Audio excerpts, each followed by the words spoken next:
اللهم علمنا ما ينفعنا وانفعنا بما علمتنا وزدنا علما وجنبنا ما يضرنا في ديننا ودنيانا يا ارحم الراحمين. Amma ba'du.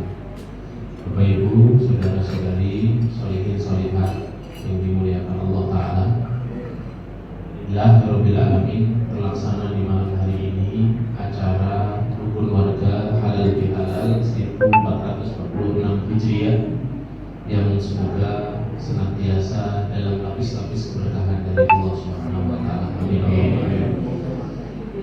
Acara intinya sebenarnya sudah terlaksana, Pak. Sudah ikrar. Jadi ini tidak bijak kalau terlalu lama. Dan saya sudah tahu Bapak Ibu sudah pada capek, apalagi saya.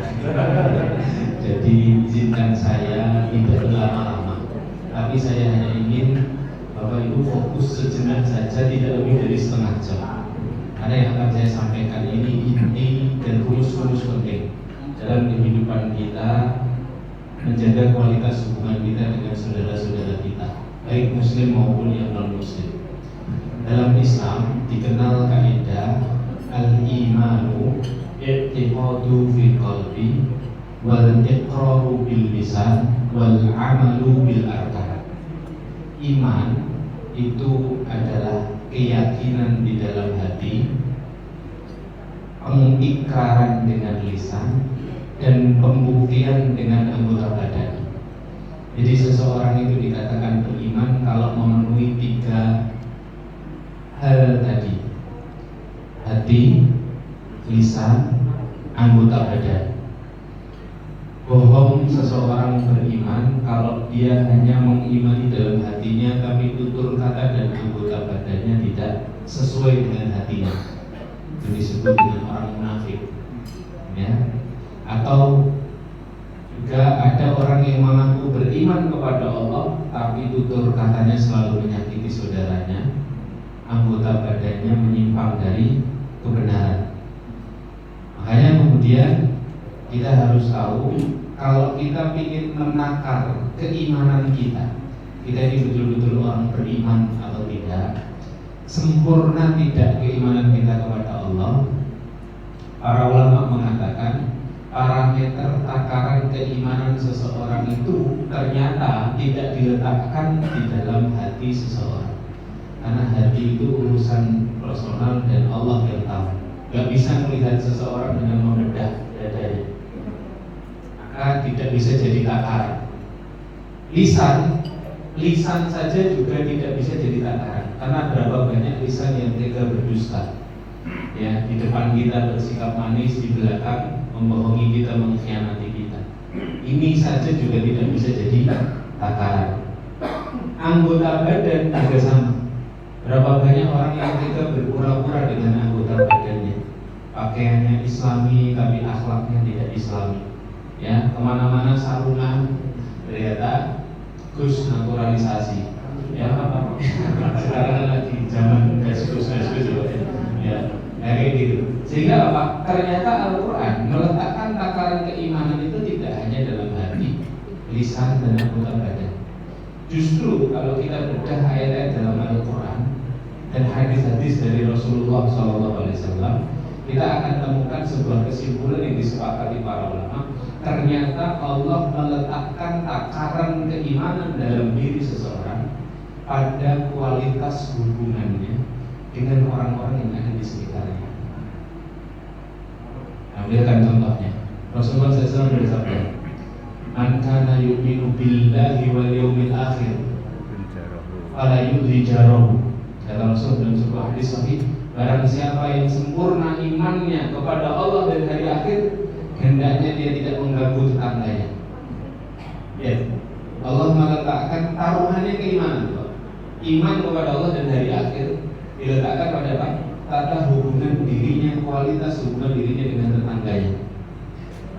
Jadi kemudian disimpulkan para ulama, kalau kita mau menakar hubungan, menakar seberapa sempurnanya iman kita, lihatlah kualitas hubungan kita dengan orang-orang yang ada di sekitar kita. Nah, itu ukurannya apa, Ustaz? Kualitas hubungan itu kan harus ada takarannya. Dikatakan baik kualitasnya, tidak baik kualitasnya itu kan harus ada parameter ukuran. Para ulama memberikan rumus Bapak Ibu. Untuk melihat kualitas hubungan kita baik atau tidak dengan orang-orang di sekitar kita, ya, maka lihatlah 3 poin ini pada diri kita. Ini kita harus sepakat dulu ya Bapak Ibu. Kita belajar untuk menunjuk diri kita. Ini kaidah dasar ilmu. Innama yata'allamu li anfusina. Kita belajar untuk menunjuk diri sendiri, bukan untuk menunjuk orang lain. Sepakat ya? Nah, 3 poin ini kata ulama adalah parameter ukuran termudah untuk melihat kualitas hubungan kita dengan orang-orang di sekitar kita. Poin yang pertama, kalau ingin lihat kualitas hubungan kita dengan orang-orang di sekitar kita baik atau tidak, poin pertamanya, variabel pertamanya adalah rasa aman. Rasa apa? Aman. Aman. Ya. Kenapa Ustaz rasa aman? Karena pada faktanya banyak orang itu yang terancam ketenangannya gara-gara kehadiran orang lain. Berapa banyak orang yang ketika hadir di sebuah perkumpulan, orang-orang yang ada di sekitarnya menyingkir dari dirinya. Kenapa? Karena tajam lisannya, karena jahat tangannya. Makanya Rasul dalam sebuah hadis mengatakan apa? Al-muslimu man salimal muslimuna min yadihi wa lisanihi. Seorang muslim itu dikatakan muslim kalau dia berada di antara muslim yang lain, dan muslim yang lain, orang-orang yang ada di sekitarnya selamat dari gangguan lisan dan tangannya. Ayat tadi Rasulullah SAW mengatakan, barang siapa yang beriman kepada Allah dan hari akhir, hendaknya dia tidak mengganggu tetangganya. Datang seseorang kepada Rasulullah bertanya, ya Rasulullah, apa yang termasuk mengganggu tetangga itu ya Rasulullah? Apa jawabannya Rasulullah? Kamu masak makanan, baunya sampai ke tetanggamu, tapi rasanya tidak sampai untuk mereka nikmati. Nah, itu loh. Ya. Loh, takaran terendah keimanan itu ternyata apa? Ngambur-ngamburi tetangga. Bukan soal ngomong buruk, belum soal mukul, belum soal merampas haknya, belum. Hanya soal apa? Kamu masak makanan, standar terendah mengganggu itu. Kamu masak makanan, baunya sampai, rasanya tidak sampai. Ya. Dan yang kayak gini nih sebenarnya kalau sekarang itu maknanya lebih luas Pak. Kita ini yang sering bikin story, kalau mau makan di restoran difoto dulu, diupload di story, itu hati-hati loh Pak. Ya. Anda tidak bisa mengukur siapa yang melihat story Anda. Tidak semuanya orang kaya yang melihat story makanan Anda. Ada saudara kita yang mungkin sehari-hari belum bisa menikmati makanan senikmat itu masuk dalam konteks hadis ini. Makanya saran saya kalau upload makanan, lagi makan enak bersama keluarga, diupload di grup keluarga saja, jangan di story. Karena kita tidak bisa mengukur siapa yang menyimak status kita ini. Ya, takutnya kita terkena ain atau terkena hasad dari orang lain. Kembali ke tetangga tadi. Ternyata apa? Ukuran teringatnya adalah mengganggu tetangga lewat bau masakan. Makanya kemudian rasa aman, ya, itu menjadi satu tolak ukur. Sudah belum ketika kita duduk di tengah-tengah saudara kita memberikan rasa aman tersebut. Di Timur Tengah ada negara namanya Oman. Oman itu negara yang menurut saya berinteraksi dengan banyak negara Timur Tengah. Masyarakatnya masyarakat yang sangat ramah dan sangat baik. Setelah orang-orang Gaza, saya bersaksi negara-negara Timur Tengah itu Pak, dari mulai Saudi, saya sudah datang ke semuanya. Saudi, Kuwait, Bahrain, Uni Emirat Arab, Yaman, Oman, kemudian negeri-negeri Syam, Lebanon, Suriah, Palestina, kemudian Yordania, Arab Saudi itu sendiri. Orang yang paling ramah itu orang Gaza, yang hari ini kita saksikan mereka sedang kesulitan. Yang kedua orang-orang Oman. Saya cari tahu, kalau Anda datang ke Oman, ibu kotanya Maskat, di gapuranya Bandara Maskat itu ada satu sabda Nabi SAW yang jadi slogan hidupnya orang Oman. Jadi Nabi itu pernah membicarakan orang Oman, qala Rasulullah SAW. Jadi ada Arabnya, kemudian bawahnya itu ada Inggrisnya. Ya, Prophet Muhammad SAW said, Nabi Muhammad SAW berkata, bersabda, "Idza atakum ahlu umman lam yadurruka wa lam yadribuka." Kalau kamu berdatangan orang-orang Oman tidak akan memukulmu dan orang Oman tidak akan mengganggumu. Gara-gara dibicarakan Rasulullah, orang-orang Oman itu orang-orang yang sangat berpegang sama hadis ini. Mereka menjaga betul walaupun setelah ditelisik hadis ini hadis dhaif, hadis lemah, tapi jadi slogan hidupnya orang Oman. Ya.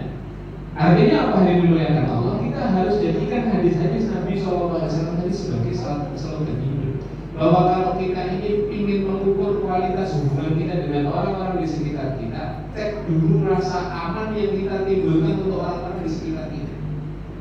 Apakah orang-orang di sekitar kita risih dengan lisan kita? Apakah orang-orang yang di sekitar kita risih dengan gangguan tangan kita? Karena itu parameter pertama takaran keimanan seseorang kepada Allah Subhanahu wa Ta'ala, rasa aman. Yang kedua, saya sudah janji lebih dari setengah jam. Ya. Kan kayaknya sudah capek nih Pak. Ya. Yang kedua, rasa nyaman. Aman, nyaman. Kalau rasa nyaman itu dilihat dari bagaimana kita menampilkan diri kita di hadapan saudara kita. Ada tiga. Satu, wajah yang berseri-seri. Ya.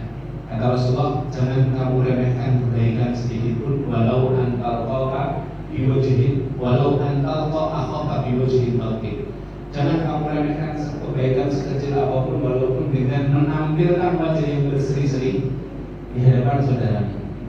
Kira-kira Pak, kalau dari awal tadi saya tidak senyum, saya sepaneng, kira-kira mau senyum Pak?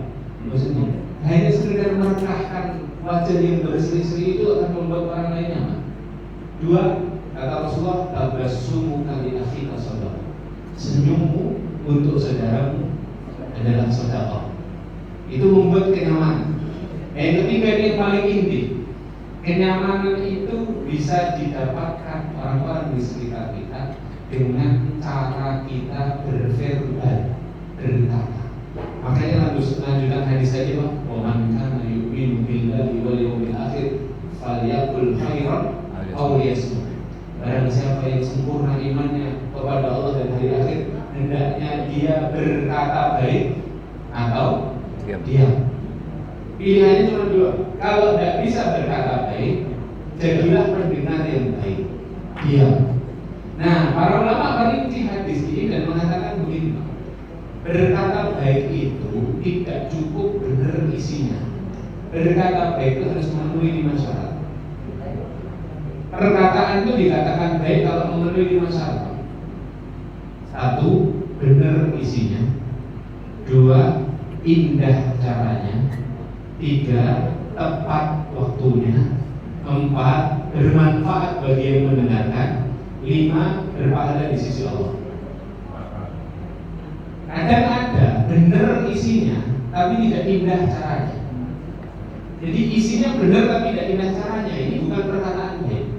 Dulu ada dua orang sahabat yang berselisih. Jadi sahabat itu biasa kumpul di Masjid Nabawi Pak, seperti masjid kita ini kumpul, duduk habis sholat. Nah ketika itu majelisnya adalah majelisnya sahabat Sayyidina Abu Dzar radhiyallahu anhu. Abu Dzar itu seorang yang masuk Islam, yang terkenal sebelum Islamnya tukang begal, Al-Ghifari. Jadi suku Ghifar itu suku yang rumahnya antara Mekah dan Madinah. Orang-orang kalau dari Madinah mau ke Mekah itu biasanya dibegal sama suku Ghifar. Karena kemudian pentolannya atau kepala sukunya Abu Dzar ini masuk Islam, seluruh sukunya masuk Islam. Nah, semenjak masuk Islam, Abu Dzar itu diamanai Rasulullah karena mereka ini jago perang. Diamanai, Abu Dzar itu orang yang ditunjuk Rasulullah untuk mengatur strategi perang. Duduk-duduk habis sholat itu mengatur strategi perang, ngobrolin tentang strategi perang, lalu nanti lawan orang kafir bagaimana strategi yang bagus. Sudah mengutarakan idenya, tiba-tiba Sayyidina Bilal bin Rabah itu menutup satu perkataan, satu pendapat. Yang mana pendapat ini berselisih dengan pendapatnya Abu Dzar. Karena kemudian pendapatnya ini tidak disetujui Abu Dzar, kemudian Abu Dzar naik pitam. Sayyidina Abu Dzar kemudian berkata begini, uskut anta ya ibn Sauda. Diam kamu, anaknya wanita itu. Dan di Robah kita tahu ya, laki-laki berkulit hitam. Kemudian Abu Dzar karena emosi suruh diam dengan kalimat apa? Uskut anta ya ibn Saudah. Diam kamu, anaknya wanita itu. Sakit hati nggak Abu Dzar? Bilal Pak. Sakit hati, rasis kan? Wah ini sudah mungkin ibu, mungkin warna kulit. Akhirnya apa yang dilakukan Bilal sakit hati, dia berdiri dari majlis itu dan kemudian dia berkata, "La nahkum hatta yahkuma Rasulullah." Aku tidak mau menghukumi perkara ini. Biar Rasulullah yang menghukumi perkara ini. Marah kan, sedih dia, ibunya diungkit-ungkit. Akhirnya Bilal pergi dari majlis itu. Abu Dzar ketika disebutkan nama Rasulullah, dia tunduk, dia tahu kesalahannya. Barusan aku melakukan kesalahan.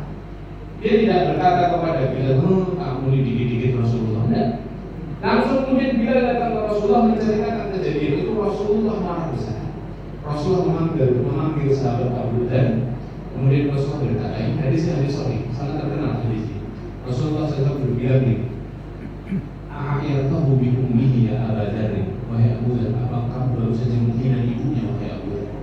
Inna tamurun fika jahiliyah. Dalam riwayat itu sampai disebutkan Rasulullah itu sampai tunjuk-tunjuk mukanya Abu Dzar. Inna tamurun fika jahiliyah. Sungguh dalam diri masih ada kebiasaan jahiliyah. Oh, Rasulullah menyukai Abu Dzar. Abu Dzar itu sudah gelap dia. Sudah seakan-akan pintu surga itu tertutup mulutnya. Dibukain Rasulullah. Langsung nggak habis pikir Abu Dzar cari Bilal di mana saja. Nggak ketemu. Di pasar nggak ketemu. Di rumahnya nggak ketemu. Cuma ada satu harapan lagi ketemu sama sahabat Bilal. Ditungguin di jalan biasa Bilal berubah jalan ke Masjid Nabawi karena Bilal seorang muadzin. Tunggu waktu sholat jam-jam setengah 12 dulu. Ternyata Bilal akhirnya muncul mau ada. Ditunggu di situ oleh Abu Dzar Al-Ghifari. Abu Dzar meletakkan kepalanya dari kejauhan. Bilal mendekat. Abu Dzar meletakkan kepalanya di atas tanah, menaburi dengan pasir. Dan kemudian ketika Bilal mendekat, Abu Dzar berkata, "Wahai Bilal saudaraku, injak kepalaku agar Allah mengampuni. Injak kepalaku sebagai qisas atas kesalahanku menghina ibu." Apa yang dilakukan Bilal berubah? Bilal berubah mengangkat tubuhnya Abu Dzar Al-Ghifari, membersihkan pasir-pasir yang ada di tubuhnya dan kemudian berkata, "Berdirilah engkau wahai orang mulia, anak dari seorang wanita mulia." Dibalas dengan kebaikan. Tapi inti dari cerita ini kata para ulama, kadang-kadang kita ngomong itu benar tapi tidak indah. Benar nggak ibunya Bilal bin Rabah itu wanita hitam? Benar, tapi tidak indah caranya. Maka berbicara yang baik itu harus benar isinya. Dua, indah caranya. Benar isinya, indah caranya. Harus ada syarat ketiga, Pak. Tepat waktunya, Pak. Harus tepat waktunya. Makanya para ulama itu melarang sekali untuk kita menasihati orang lain di depan umum. Pak Fulan, apa yang tadi subuh kok gak kelihatan, Pak? Tidak boleh jadi. Menasihati itu empat mata.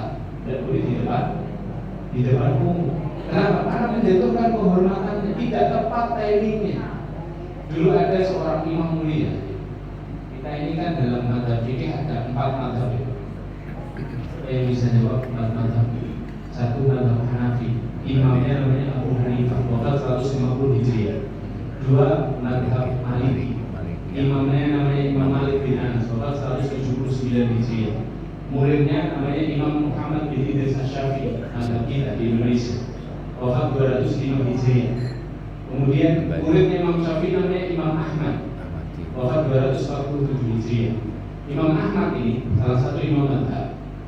Dalam kesehariannya diceritakan beliau ini punya murid namanya Harun bin Abdillah. Muridnya namanya Harun bin Abdillah. Nah, Harun bin Abdillah ini hari-harinya kalau nggak ngaji sama Imam Ahmad, beliau ini ngajar santri. Suatu hari di tengah siang yang panas, Imam Ahmad ini jalan melihat Harun bin Abdillah sedang ngajar santri-santrinya. Harun bin Abdillah berteduh di bawah pohon, santri-santrinya mentah-mentah kepanasan. Jadi gurunya berteduh di bawah pohon, muridnya kepanasan. Imam Ahmad lihat saja kelakuan muridnya. Malam harinya bukan pada maghrib, bukan pada isya, sepertiga malam terakhir, jam 2, jam 3, pintu rumahnya. Assalamualaikum. Imam Ahmad yakin muridnya sudah berjaga sholat tarawih. Benar, ternyata Harun bin Abdillah baru saja selesai sholat witir. Kok ada kamu malam-malam? Akhirnya Harun sebelum dibukakan, karena malam-malam dan langsung dibukakan. Siapa yang ada di luar? Kata Harun. Kata Imam Ahmad, aku Ahmad wahai Harun. Langsung Harun kelimpungan, Pak, bingung. Karena dia tidak punya teman namanya Ahmad. Yang namanya Ahmad cuma gurunya. Langsung dibukakan, waalaikumsalam wahai guru. Apa yang membuatmu sini wahai guru? Kan bisa aku datang ke rumahmu. Kenapa kau datang ke sini sepagi ini? Kata Imam Ahmad, jangan keras-keras. Nanti anak istrimu bangun. Aku cuma mau menyampaikan. Tadi siang aku melihat kamu ngajar santrimu kepanasan, kamu berteduh di bawah pohon. Besok lagi jangan gitu ya. Kalau kamu berteduh, pastikan santrimu berteduh. Kalau muridmu kepanasan, kamu juga harus kepanasan. Sudahnya gitu saja. Assalamualaikum. Balik kanan Imam Ahmad, dalam riwayat itu disebutkan Imam Ahmad menjauh dari rumahnya Harun bin Abdillah jinjit. Apa makna dari kisah ini? Boleh tidak seorang guru mengingatkan muridnya di TKP langsung di tempat kejadian? Boleh, sah. Tapi tidak dilakukan Imam Ahmad. Kenapa? Karena wibawa seorang guru nanti akan jatuh di hadapan santrinya. Boleh tidak Imam Ahmad datang pada maghrib atau pada isya? Boleh. Boleh sekali seorang guru kapanpun boleh datang ke rumah muridnya. Tapi tidak dilakukan oleh Imam Ahmad. Kenapa? Karena Imam Ahmad khawatir kalau pembicaraannya ini didengar oleh anaknya Harun bin Abdillah akan menjatuhkan wibawa seorang ayah di depan anak. Didengar oleh istrinya Harun bin Abdillah akan menjatuhkan kehormatan suami di depan istrinya. Baik, benar isinya, indah caranya, tepat waktunya. Cukup, belum, masih ada dua lagi. Bermanfaat bagi yang mendengarkan. Jadi kalau kita ngomong sesuatu harus pastikan ini berguna enggak ya untuk orang yang saya sampaikan. Makanya kata Umar bin Khattab, kalimun nas ala qadri uqulihim. Berbicaralah kamu dengan manusia sesuai dengan kadar akalnya. Ya. Kalau bicara sama ibu-ibu ya bicara sesuai dengan kontennya ibu-ibu, Pak. Kalau bicara dengan bapak-bapak ya sesuai dengan bapak-bapak. Misalnya bicara politik, bicara bal-balan, itu bapak-bapak suka. Tapi kalau bicara sama bapak-bapak resep makanan ya nyambung, gitu kan. Jadi disesuaikan. Sama dengan interaksi bapak-bapak dan ibu-ibu. Seringkali kita sebagai suami dan istri itu ya tidak mengetahui ilmu komunikasi yang baik ketika berinteraksi, sehingga sering terjadi gesekan-gesekan. Bapak-bapak ini harus paham bahwa kita dengan perempuan itu perbedaannya mencolok. Laki-laki dan perempuan itu dibedakan penciptaannya oleh Allah di tengah antara otak kanan dan kiri. Di antara otak kanan dan kiri ini ada satu bagian namanya corpus callosum. Corpus callosumnya perempuan itu lebih lebar daripada laki-laki. Efeknya apa? Wanita itu, Pak, lebih cerdas secara linguistik dibandingkan laki-laki. Ngomong gitu agak saya debat istilahnya. Takutnya ibu-ibu tersinggung. Saya ngomong lebih cerewet itu kayak gimana? Jadi lebih cerdas secara linguistik. Perempuan pendiam gitu, Pak. Satu hari mereka bisa berkata 16.000 kata. Perempuan pendiam. Perempuan cerewet 24.000 kata. Laki-laki pendiam 6.000 kata sehari. Laki-laki cerewet 9.000 kata. Jadi laki-laki cerewet itu jauh lebih pendiam dibandingkan wanita pendiam. Ya. Maksudnya apa? Hal-hal yang kayak gini kita harus tahu bahwa ternyata gara-gara corpus callosumnya beda ukuran berefek kepada cara berkomunikasi. Bapak-bapak harus tahu, ibu-ibu itu kalau lagi ada masalah obatnya curhat. Kenapa? Karena dengan curhat itu seakan-akan masalah itu sudah selesai, padahal belum diselesaikan. Maka tugasnya bapak-bapak, dengarkan, Pak. Sediakan telinga kita. Walaupun responnya Masya Allah, Allahu Akbar, padahal sudah 7 kali diulang dalam pekan ini. Dan Pak didengarkan sambil nanggung-nanggung, karena itulah cara mereka menyelesaikan masalah. Karena kalau nggak begitu Pak, mereka akan mencari telinga-telinga lain di luar sana. Itu membahayakan. Iya. Karena fokus-fokusnya lebih gede Pak. Ibu-ibu itu diberikan kemampuan oleh Allah multitasking. Multitasking itu bisa mengerjakan beberapa pekerjaan dalam satu waktu. Jadi ibu-ibu itu sadar Pak, karena memang Allah berikan kemampuan itu. Ibu-ibu itu sadar Pak, gendong nyusoni anak, tangan kanannya ngeluk gambang, tangan telinga kanannya nyekel HP, menerima telepon, kakinya ngepel itu bisa. Kalau bapak melakukan tidak bisa.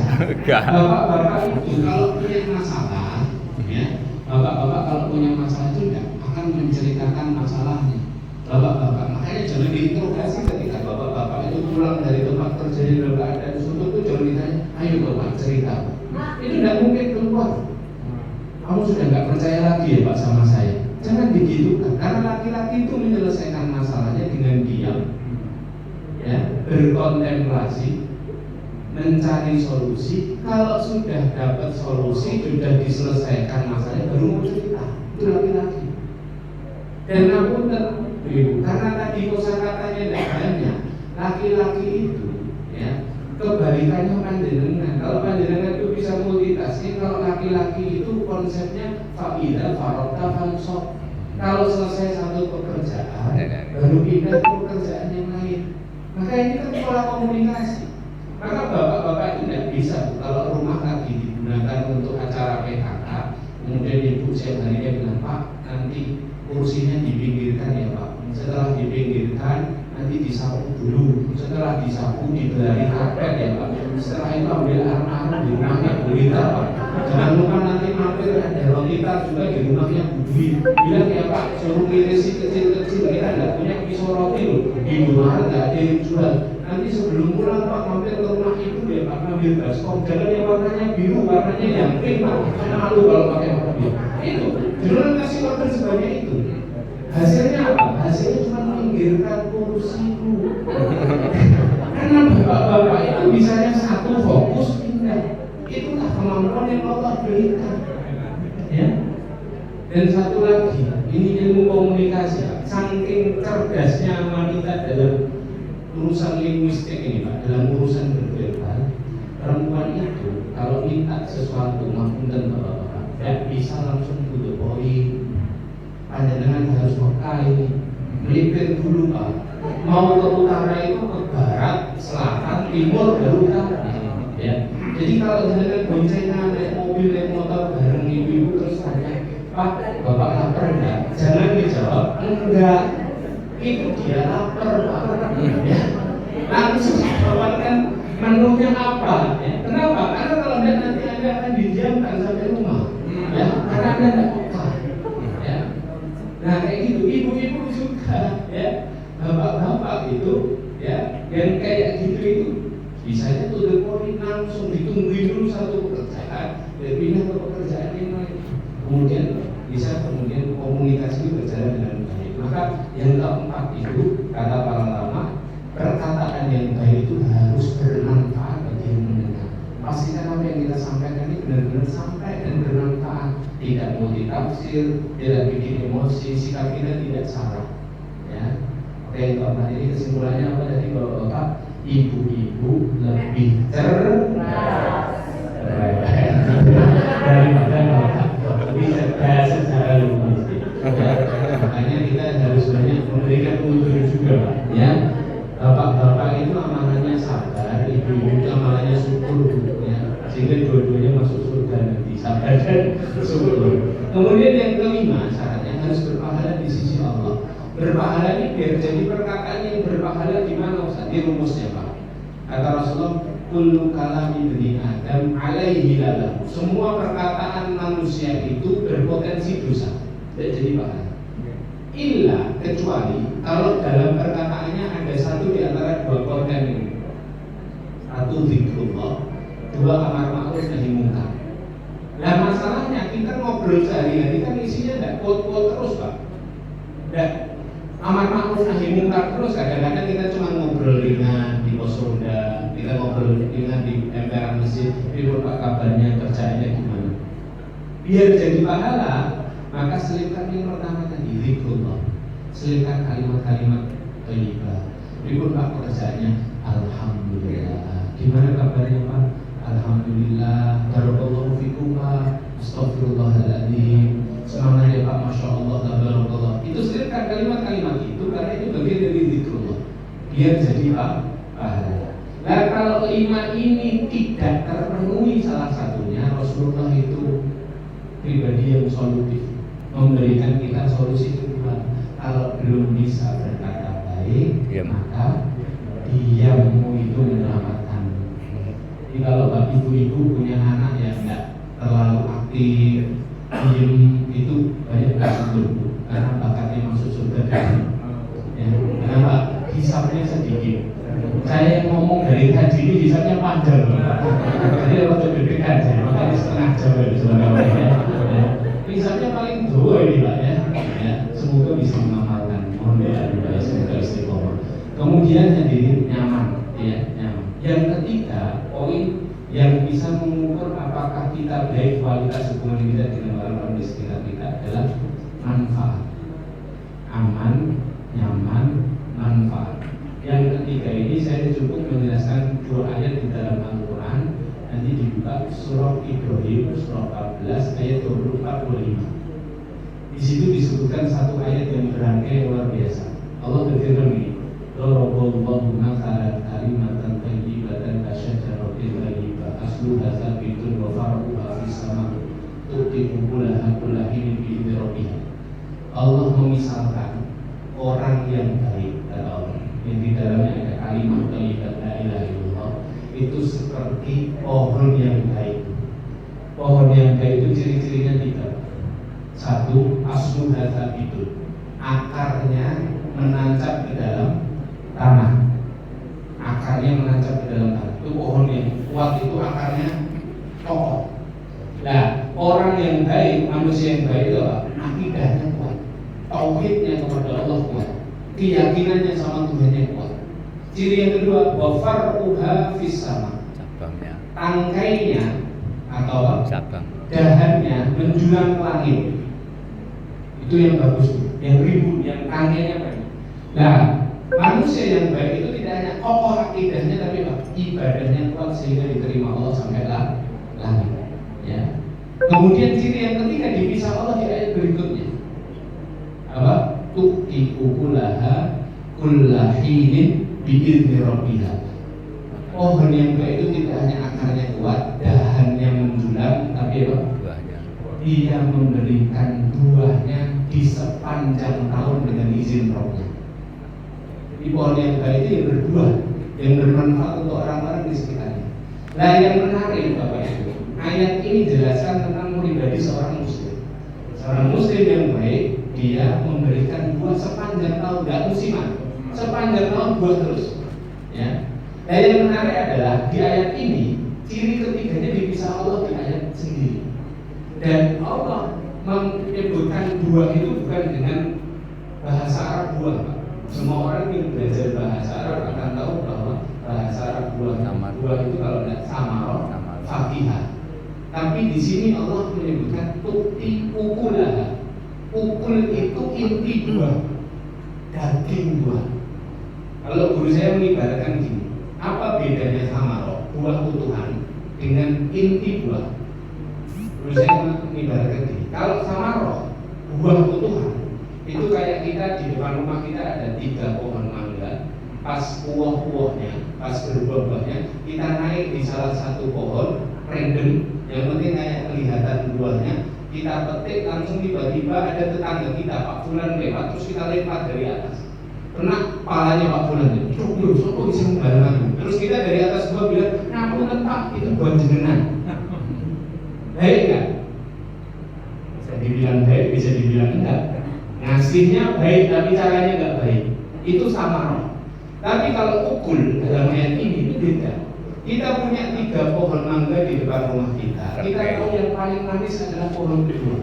kita naik, kita ambilkan buah yang paling ranum, yang paling matang, kita petik, kemudian kita bawa ke dapur, kita kupaskan kulitnya, kita potong kecil-kecil cantik, peloknya disingkirkan, kemudian kita ambil piring yang paling cantik kita punya, kita bawa garpu yang paling manis kita punya, kita datang ke rumah Pak Bulan tadi, kita ketuk pintunya, assalamualaikum Pak, waalaikumsalam, ini ada buah yang bisa dinikmati dari kebun kami. Ya, terima kasih, ngapunten Pak, saya boleh masuk sebentar, boleh, saya mau dulan dengan. Ya, nah sampai dulan ke itu namanya ukul Pak. Jadi apa? Mukmin yang baik bukan hanya sekedar bermanfaat kasih tapi dia juga dia juga memikirkan kehormatan orang yang diberi buah. Kayak saya sering bilang ke jamaah, kalau kalian mengadakan syukuran, undang undang orang-orang miskin tidak usah diumumkan. Saya pernah ikut pengajian, saya pernah ngisi pengajian, ada panitia itu cuma betul. Panitia itu selesai acara bilang kepada para duafa dan fuqara silakan maju ke depan. Terus bilang ke saya gini, mohon untuk Ustaz menyerahkan bantuan untuk para fuqara. Wah, itu kan mempermalukan mereka di depanmu. Itulah hikmah mengapa sedekah itu harus sembunyi-sembunyi, Pak. Selain agar kita lebih ikhlas, kita menjaga kehormatan saudara kita. Orang miskin itu Pak, tidak mau dipajang di depan. Kalau mereka tidak butuh, betul tidak mau. Sudahlah dipajang, ketua panitia ngasihkan, yuk tahan foto, cekrik. Mohon maaf Pak, wajahnya kurang sedih Pak, ulangi. Cekrik. Habis wibawa dan kehormatan saudara kita. Ya, maka manfaat itu selain memberikan manfaat, menjaga kehormatan orang yang lebih manfaat. Kalau undang anak-anak yatim, ini saran saya Pak. Kalau undang anak yatim di sesi yang lain, datangkan dulu, suruh makan sepuasnya, kasih bingkisan sanoni uang di amplopi, pulang baru undangan yang kita undang sangat saudara, tamu, teman, datangkan. Itu baru terus buat apa kita majan anak yatim di depan itu? Kalau hanya untuk mendapatkan pujian manusia, kayak sampai di pahala. Makanya harus dirubah polanya ini. Karena manfaat yang benar itu menjaga kehormatan orang yang diberi manfaat seperti makna kumpul tadi. Maka hadirin muliakan Allah, barakallahu fikum. Jadi saya setengah jam pas ya, setengah jam atau 5 menit ya. Intinya apa? Kalau kita ingin menakar keimanan kita setelah Ramadan ini, mari kita lihat kualitas hubungan kita dengan orang-orang di sekitar kita. Ya, caranya 3 tadi. Sudah belum keberadaan kita memberikan rasa aman? Sudah belum body language, kemudian bahasa tubuh kita, gerak-gerik kita ini memberikan rasa nyaman? Yang ketiga, sudah belum kita bermanfaat menjaga kehormatan saudara kita. Kalau 3-tiganya sudah, tinggal kita perbaiki hubungan vertikal kita kepada Allah Subhanahu wa Ta'ala. Horizontal selesai, vertikal selesai, insya Allah jadi hamba-hamba yang dicintai Allah. Amin. Amin. Mari kita jaga keduanya. Ini insya Allah komplek ini ada masjid di tengahnya. Mari kita jaga kualitas ibadah kita setelah Ramadan. Amin. Kedua yang tak kalah penting, sholatnya baik, ibadahnya baik, hubungan dengan orang-orang di sekitar kita, tetangga kita, masyarakat kita juga harus baik. Wallahu a'lam bishawab. Yang dapat Al-Fatih sampaikan semoga bermanfaat. Aku qouli hadza astaghfirullah li wa lakum wa lisa'iril muslimin wal muslimat min kulli dhanb innahu kana ghafurur rahim. Langsung berdoa ya.